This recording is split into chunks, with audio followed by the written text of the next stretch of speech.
dari iman itu yang memberikan kepada kita perintah untuk berbuat baik dalam kehidupan. Mata diminta melihat yang baik, telinga mendengar yang baik, mulut berkata yang baik. Itu ada nanti ayatnya di Quran. Makanya ngajinya yang total.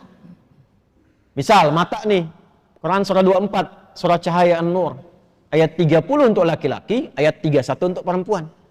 Kalau imannya dilatih dengan kuat, nanti iman itu punya transmisi gelombang. Masuk lewat fisik, kita dibimbing fisik untuk melihat. Masuk ke mata melihat. Qul lil mu'minina. Sampaikan, katakan Muhammad SAW kepada setiap insan beriman. Tuh, yang ada imannya.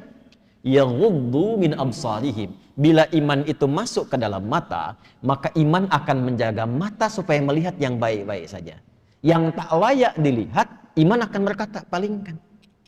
Makanya mata itu punya pandangan standar iman, punya pandangan standar yang bukan beriman. Sehingga nampak bagi kita ukuran. Coba kalau kita beriman itu kan, pakaian itu nggak semuanya bisa dilihat.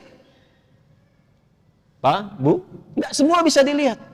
Bagi orang yang tidak beriman, pakaian terhormat itu banyak ragamnya. Aurat terbuka pun mungkin biasa karena nggak ada iman. Bagi orang beriman tidak, imannya mengatakan palingkan, itu dilarang. Ada batas yang harus dilihat. Jadi kalau di tempat lain tertentu misalnya ada yang mengatakan itu biasa saja, itu pakaian terhormat untuk mereka. Iya, karena nggak ada imannya.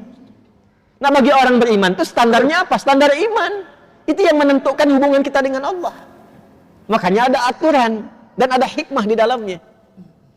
Coba kalau antum lihat tayangan-tayangan misalnya, lihat gambar di YouTube atau misalnya tayangan dan sebagainya, ada terbuka aurat. Iman itu pasti otomatis bekerja. Kalau imannya kuat, palingkan. Kadang dia istighfar, astagfirullah. Palingkan. Dan gak ada yang terlambat. Gak ada lisan istighfar mata gak berpaling. Astagfirullah. Salah ini. Ada. Wasari'u ila maghfirah. Cepat dia istighfar. Demikian masuk ke lisan juga begitu. Itu imannya dulu sebelum lisannya. Ya, Quran surah 49 Al-Hujurat ayat 11 sampai 12. Ya ayyuhalladzina amanu. Iman dulu. La yasra qaumin qaum. Lisan orang beriman itu tidak mudah mencela. Ini semakin tinggi imannya, semakin baik kosakatanya karena isi hatinya baik semua. Nah, kalau sudah menemukan yang baik itu susah mencari kosakata yang kotor.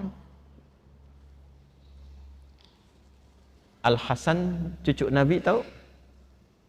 Radhiyallahu ta'ala anhu. Nggak tahu cucu Nabi. Kalau kenal mungkin nggak kenal, tapi nggak tahu itu nggak mungkin itu. Cucu Nabi. Al-Hasan dan Al-Husain pernah dengar ya? Kami di pesantren itu membuka ruang tunggu ada dua, kanan dan kiri. Di pesantren yang sedang kita bangun. Kami berikan namanya dua cucu Nabi, Al-Hasan dan Al-Husain.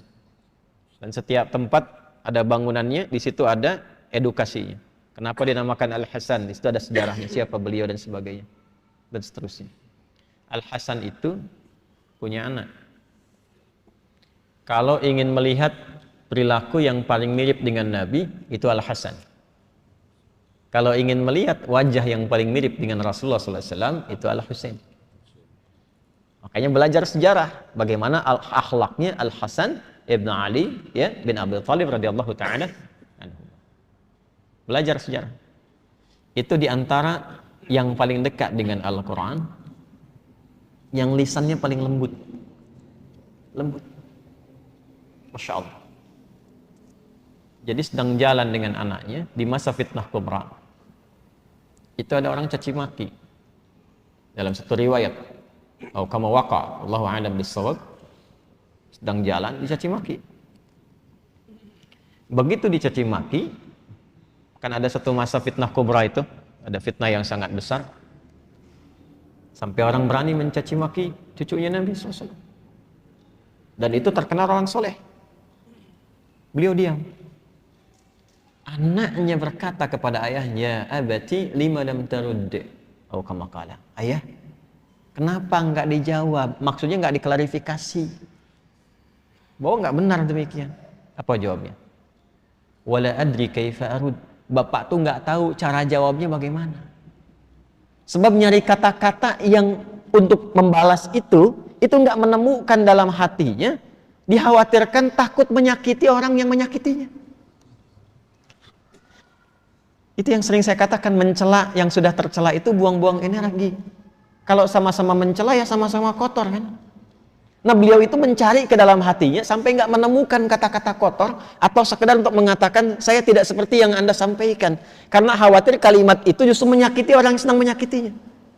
Itu Al-Hasan.